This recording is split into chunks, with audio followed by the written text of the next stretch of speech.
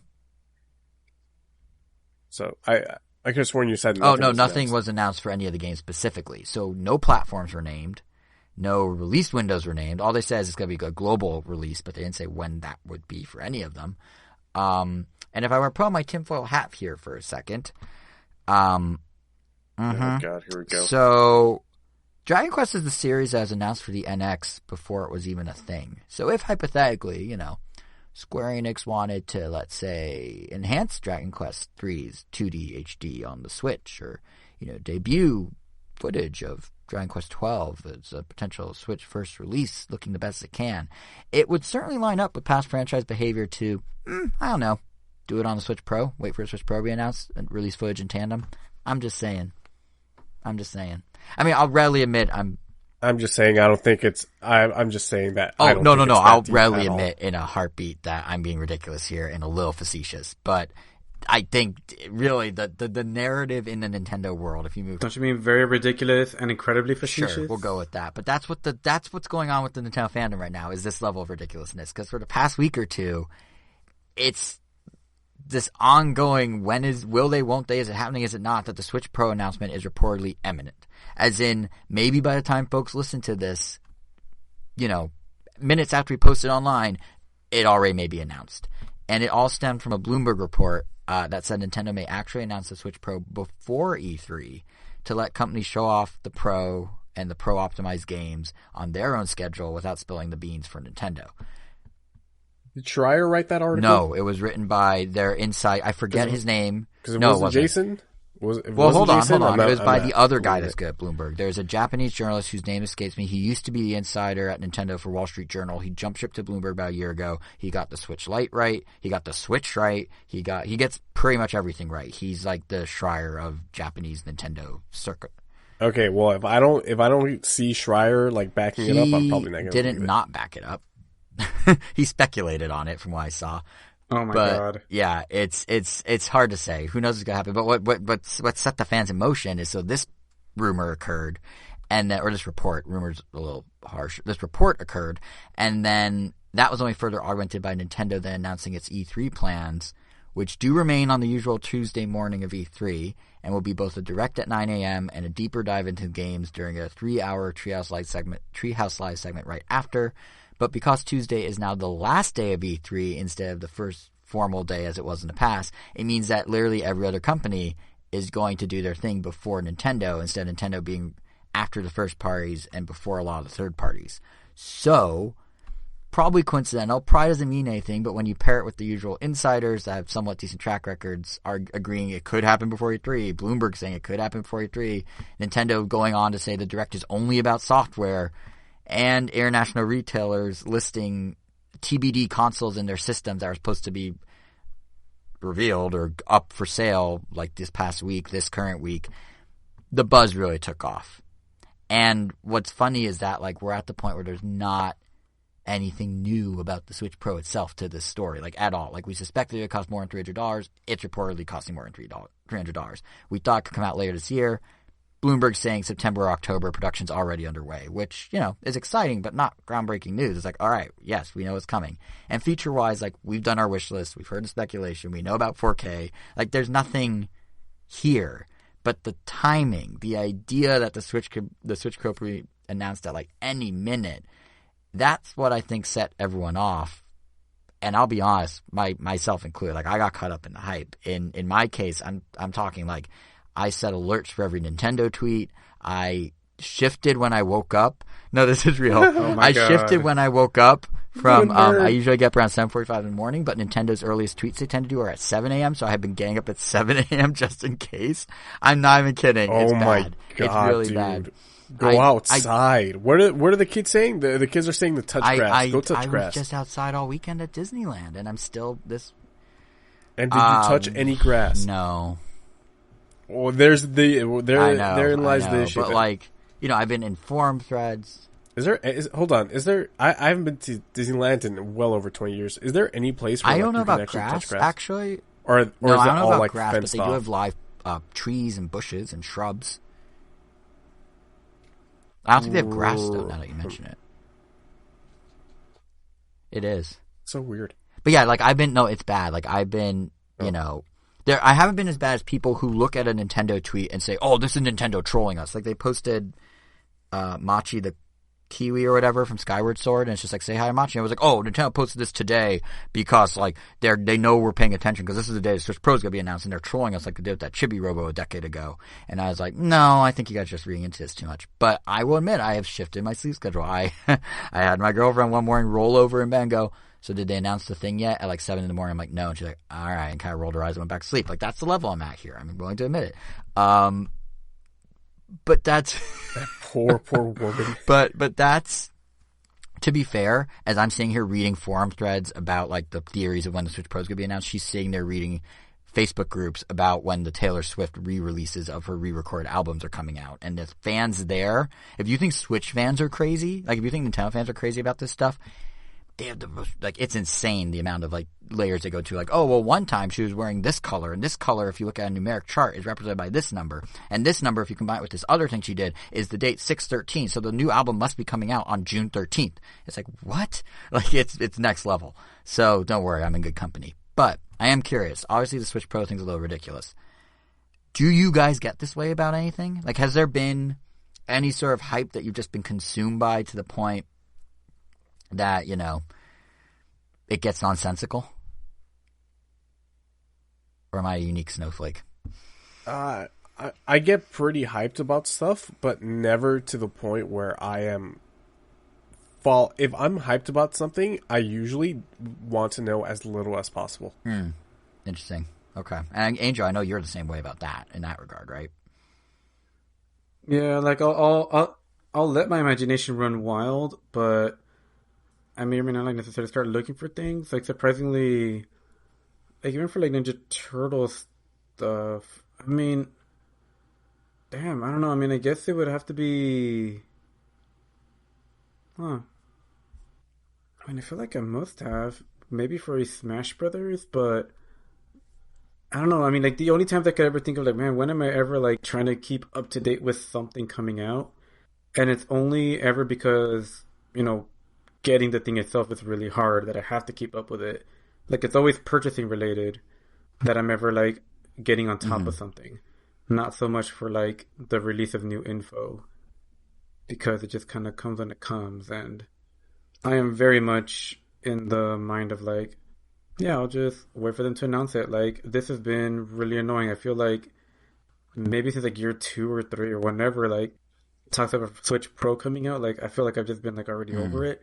Like, yeah, like I want one as much as the next person, just especially now that like my Switch is dying out. But yeah, like just wait. Like I feel like every day that goes by that they just keep clamoring at it, like they're eventually going to be right because it's eventually going to come. But it's not going to be because anyone predicted it, just because they've been saying it basically what feels like every day for like the last 2 or 3 years until it just came out. Like it's eventually going to be true. Like that's just how I feel about it. Like I don't think I mean, or whether I care to even feel like I feel like no one has any valid points to give out. None of these Bloomberg people, no one. They're just, I don't know, they're just making stuff as they go. Ooh, we gotta censor that. That's how Angry Angel is. Yeah. No, they're definitely not making things up. I think Bloomberg can't afford to make things up. They're a financial institution that informs investors.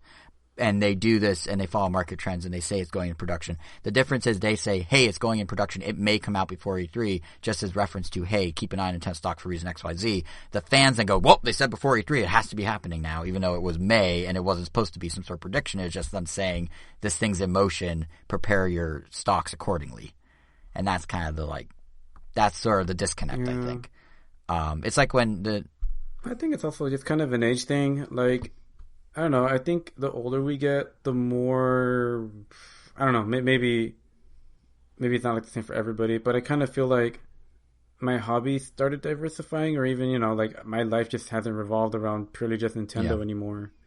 That it almost feels almost like a relief when nothing is going on in one.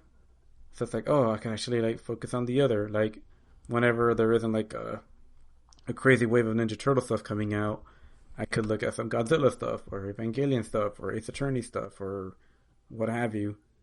So, I don't know, maybe it's just easier to wait later on. Maybe we're just looking at all the early 20s, late teen people that were just like us, that, were just Nintendo. Well, you're still kind of like that.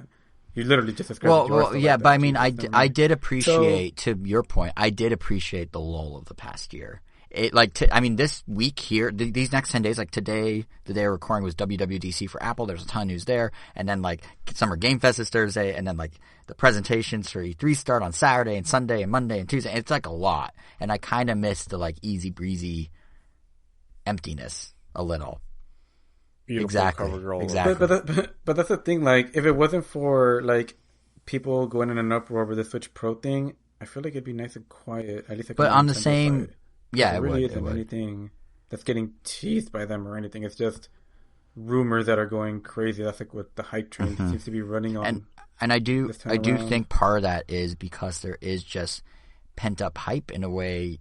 If you think about it, because there's been a year with, we were just saying, with basically nothing. So people want something to grasp at, and so they're grasping at, I mean, like, what we're ultimately talking about here, what we're circling around with this conversation, is a half-step redesign of an existing system that will keep the same ecosystem of games and apps. Like, the DSi didn't have this hype. The new 3DS XL didn't have this hype. As far as we know. And yet, and again, I'm guilty of this, like, people are way more interested in the Switch Pro. Like, I thought up until this like rumor frenzy that my Switch looked great on my 4K TV. I said it here to you guys before. But now I'm giving up sleep, 45 minutes of sleep a day, for the potential of a 2-minute video about a system that will cost me more money to do the same thing but look slightly prettier, and I'm psyched for it. Like it's definitely like the vacuum of news that is making this sort of self-perpetuate, I think. Like, don't get me wrong. Yeah, having a 4K Switch is pretty hype. And you are absolutely allowed to get hyped at it. I think where it gets a little weird is when you know this thing is in production, it's going to get announced, and Nintendo isn't throwing you a bone. So just live with that fact. Why are you looking at every little tweet and like, oh, maybe if we check out the file name, maybe that'll give off a hint. Like, Nintendo, as far as I know, has never done any sort of like alternate reality game. Like you remember those? Yeah, the Smash Brothers reveals all over again. It's like, oh, his pink eye or whatever that Sakurai had is a tea that King K. Rool, or the whole Luigi chair thing. And to that point, yeah, like Nintendo isn't throwing any bones that they are going to just out of the nowhere sort of. It's like Elgato released like a little video recently. And at the end, they did tease something. And, like, right there, I could understand being like, oh, this is going to happen. It's going to happen on this day. And, well, I wonder what it could be. And Nintendo's not giving you any of that. And Nintendo has been very adamant about saying, like, oh, no, we're not going to be making any half-step models. Even though we know they're obviously lying. So, like, just live with that fact. It's your point about, like... Why are people so crazy about augmented, or not augmented, like, reality, Yeah, augmented reality games.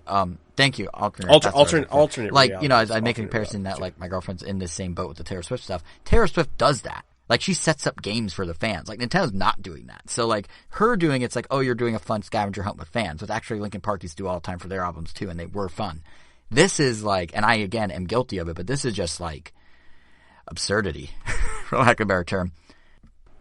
I think the funniest part about all this is that Nintendo could potentially have a really interesting E3 showing of just software that in of itself would be, you know, worth getting excited for, and yet no one's paying attention to it. Like, Kevin, I know when we did the last, when we talked about the last Direct, you were saying you really wanted to see something from Breath of the Wild 2, and you thought Nintendo should do something. Like, feels like, do you feel it's crucial for E3? Like, it feels like this would be the moment, right? Like, that seems more plausible and interesting. For what, Breath of the Wild 2? Yeah, to, like, finally show it a little. Yeah, I guess, at this point. Like, everybody's assuming that game's coming out this year, right? Yeah, who knows, but yeah. Yeah, so, yeah, why not? I mean, they did say that didn't they say that they had more to show later on in the year? Mm-hmm. I feel like this would probably be the perfect opportunity, considering that they did show off Breath of the Wild. No, was that the first time that they showed it off? They first showed it at the Game Awards, the very first Game Awards. Well, but that wasn't Breath of the Wild. That was just the teaser for it. No, that was the first gameplay demo. Oh, really? Yeah, the Numa and Miyamoto sitting in a room with a gamepad. But yes, then the following E3 in 2016, it was the only game at E3, actually, from Nintendo. When did the game actually get the title officially Breath of the Wild? Was that not during E3? I believe it was E3, yeah. Yeah, that's what I meant. Yeah, that's what you meant. Yeah. But yeah, like, they have that they could show. They still have the likes of Bayonetta 3. There's, you know, those rumors of a new Donkey Kong. HAL Lab's been teasing a new Kirby, saying, you know, that's what they're working on now. Like, maybe Pikmin 4 to ride the wave of interest from last fall's Pikmin 3 port, plus the upcoming Pikmin AR app. Like, there's stuff they could be doing that's interesting, but it feels like nobody is talking about any of those possibilities in comparison to the system that does what your existing one already does, just a little crisper, which is kind of silly if you think about it. And I think what makes it even sillier, actually, is the hype also blinds folks to the fact that there's really no reason for the Switch Pro to happen right now. Like, if it ships in September, there's nothing that has to happen before E3 or even at E3 that would affect its launch. If you look back at timeframes from announcement to launch of the Switch Lite or any of the DS revisions, it's a couple months top, not over 3. And this feels especially true if you look at the latest NPD chart for April, which once again shows just how well the Switch is doing as is in its current iterations without a Pro. The console continues to be the top-selling system on the chart month after month. Chip shortages are obviously holding back some of the next-gen ones from doing as well, specifically PS5. But fun fact, PS5, even in its sold-out, hard-to-find state, is still the fastest-selling console in U.S. history off unit sales alone. And Switch, month after month, is still exceeding whatever that record rate is. So, again, it's not like the Switch Pro has to happen right now. Like, this frenzy, you know, software further proving this point. It's chugging along, too. Few days into the chart, new Pokemon Snap, I think, had like 3 days on it, was number 3 on the chart. Double the initial sales of the original Pokemon Snap 22 years ago, which was, as you may recall, in the peak of the 90s Pokemon craze. Monster Hunter 7, number 7 on the top 10 in its second month. Had shipped 7 million copies worldwide. Mario Kart 8's number 10. Mario 3D World's number 13. Animal Crossing's number 15. Somehow there's enough lingering copies of Mario 3D All-Stars for it to be number 16. Smash is 17. Pokemon Sword and Shield is 19. Breath of the Wild is 20. My point is, what you're looking at is this, you know, normal 1-2 punch of new releases and evergreens all in tandem, buoying the Switch as is without a Pro so much that it is now in its 4th year on the market, still outpacing the fastest selling new console in U.S. history. So again, like, the frenzy around, you know, the Switch, like, you kind of look at that and go, why do you need the Pro right now?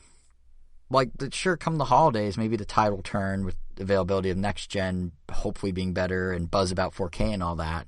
It's ideas we've talked about on the show before, but well, that's the thing. Right like, no now, one needs it, right? Like, the only people who would, I would say, I mean, I guess you could even argue I don't need it. The only thing is that, like, I can barely play my Switch for an hour without it overheating now, because it feels like the fans just straight up died. And I've already tried opening it before and cleaning it, and that didn't really seem to do anything for the noise. Like, it was the same as it was before.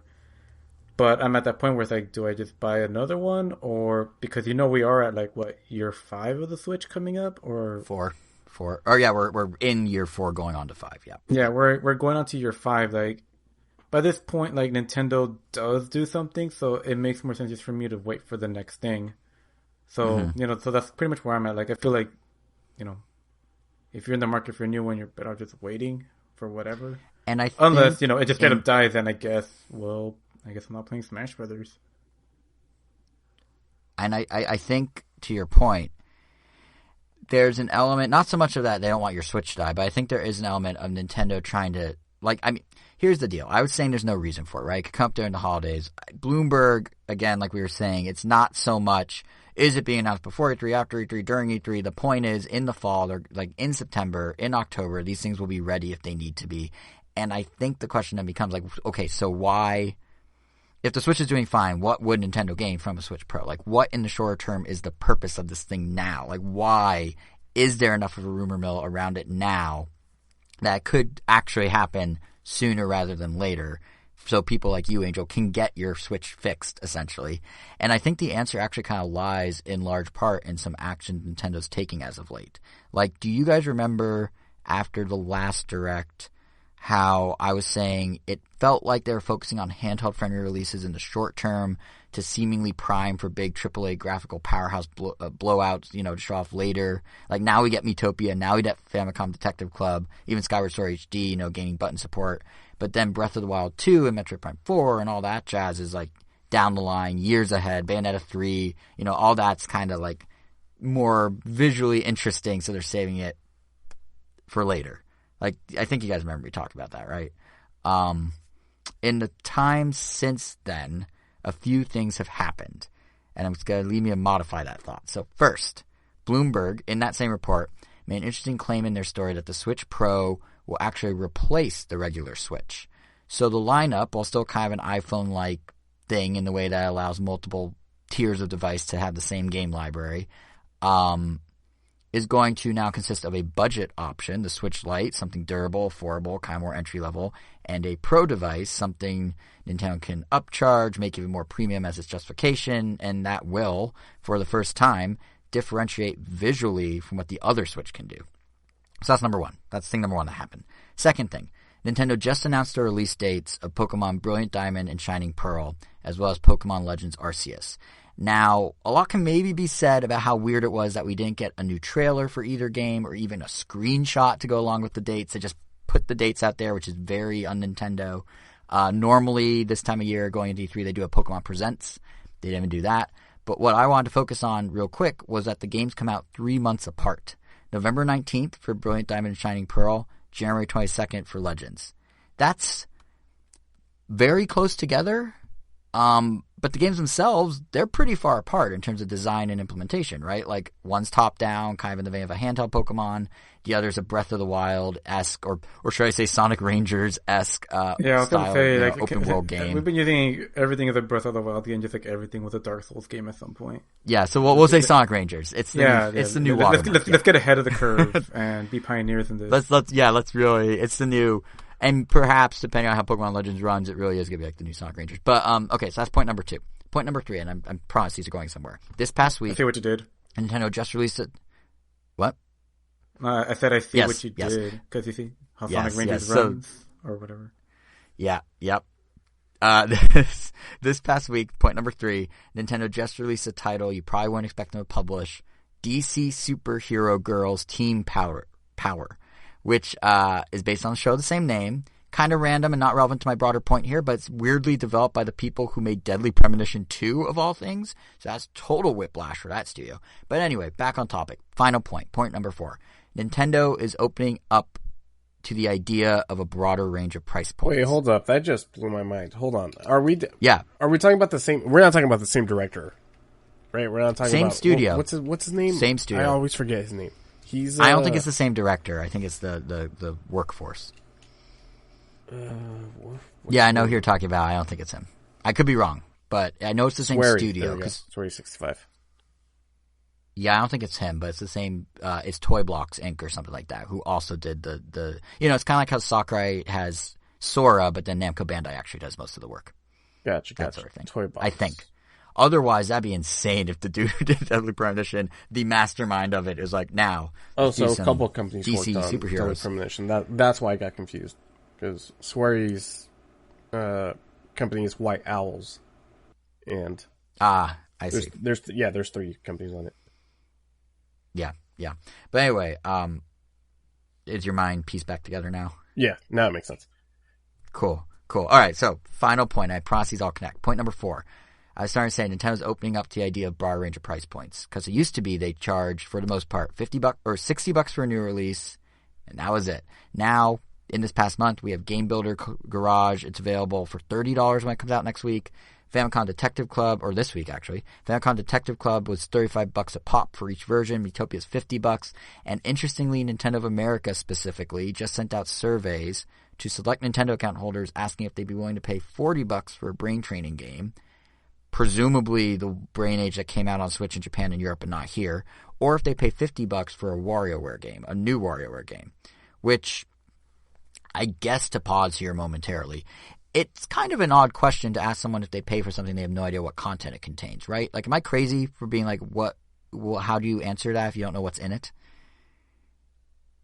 Like, that seems really weird. Like, I don't know. They've done this kind of survey before, right? I could have sworn they asked us, like, would you pay X amount for this? And then a few weeks later they did. But, I don't know. Yeah, I mean, I don't know. Like, kind of I mean, for me, like, though.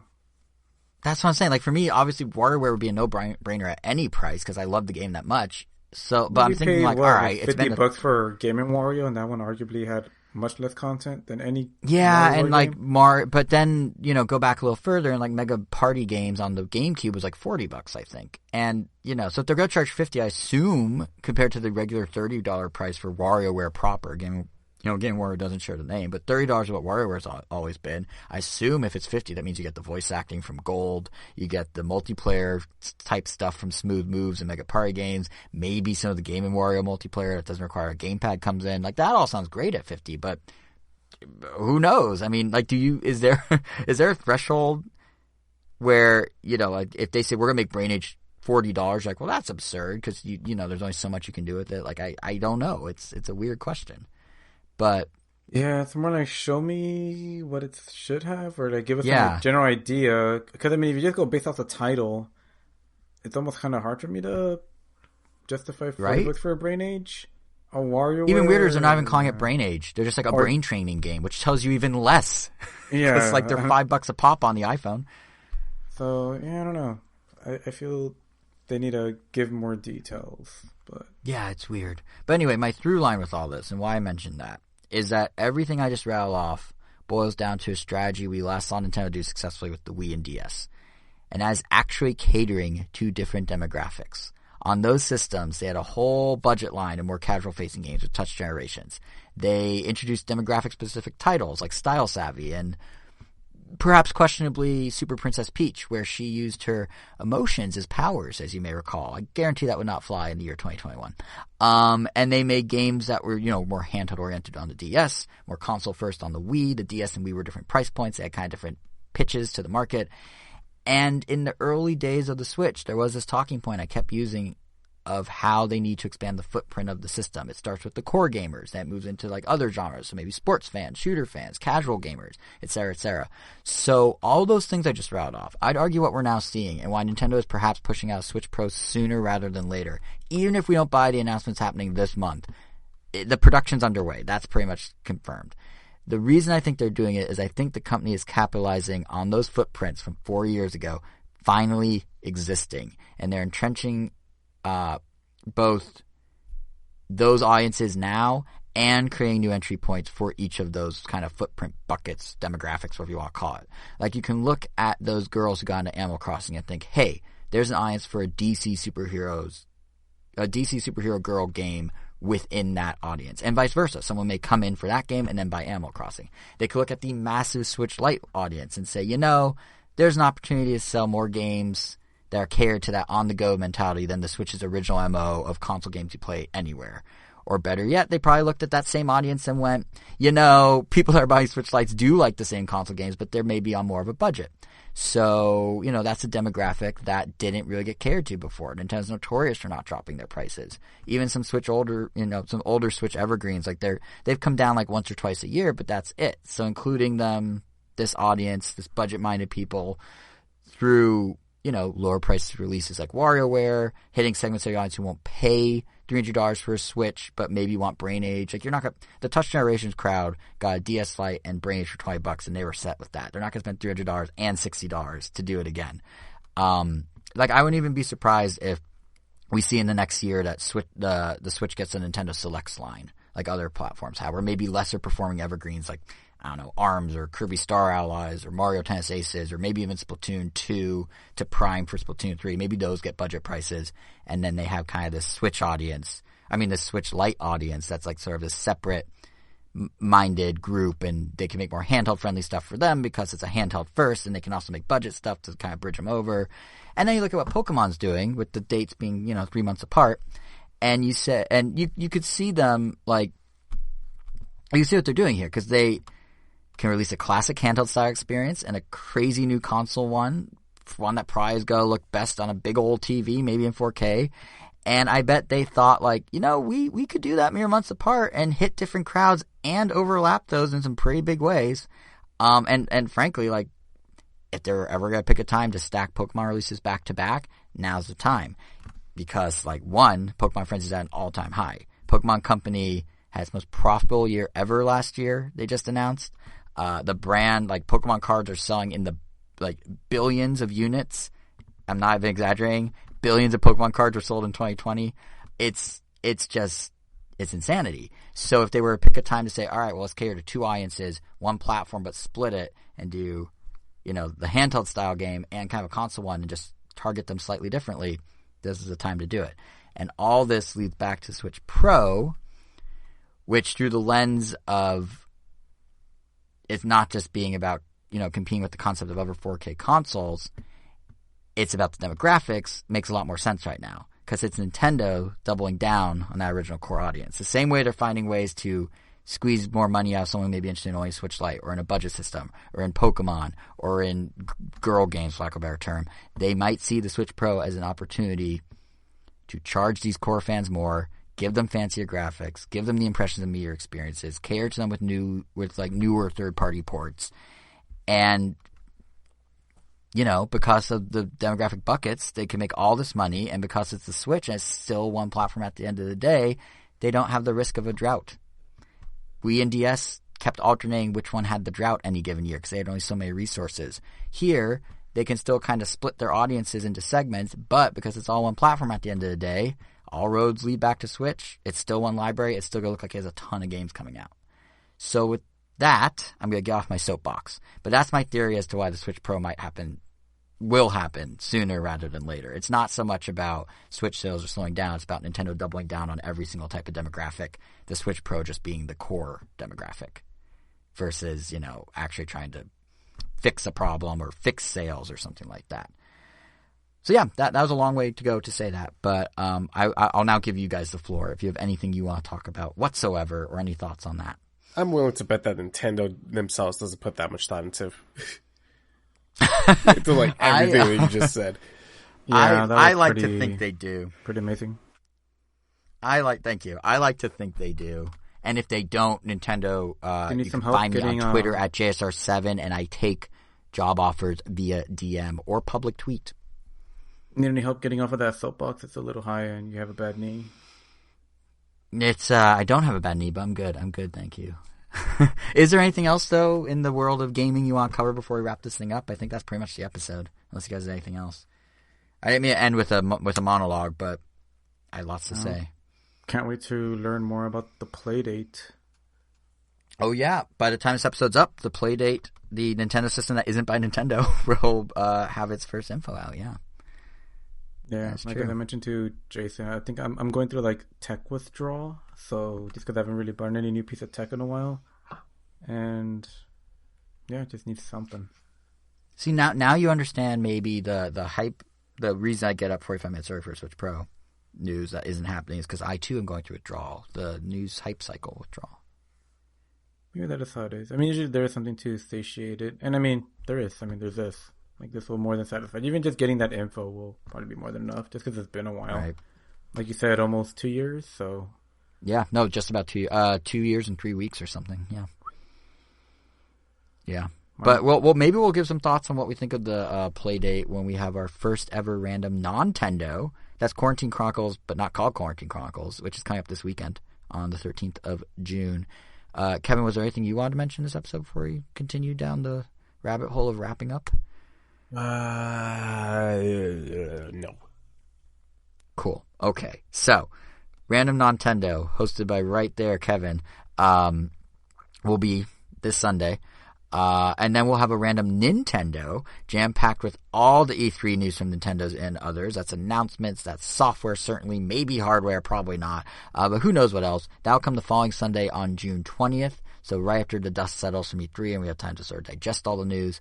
So to make sure you don't miss any of that, because it's a lot of things, you could follow us on Twitter at Random Nintendo. You can subscribe to us on whatever podcast app you have. If you're listening to us on a podcast app, there's probably a button right above us that you can press if you haven't already. And if you're not on a podcast app, well, go download Spotify or Apple Podcasts or Google Podcasts or Stitcher or TuneIn or Pandora or iHeartRadio or any number of other ones, and you can find us there and listen to us there. We're also on YouTube at our name there is RandomTown.com if you prefer to just subscribe there and do it that way.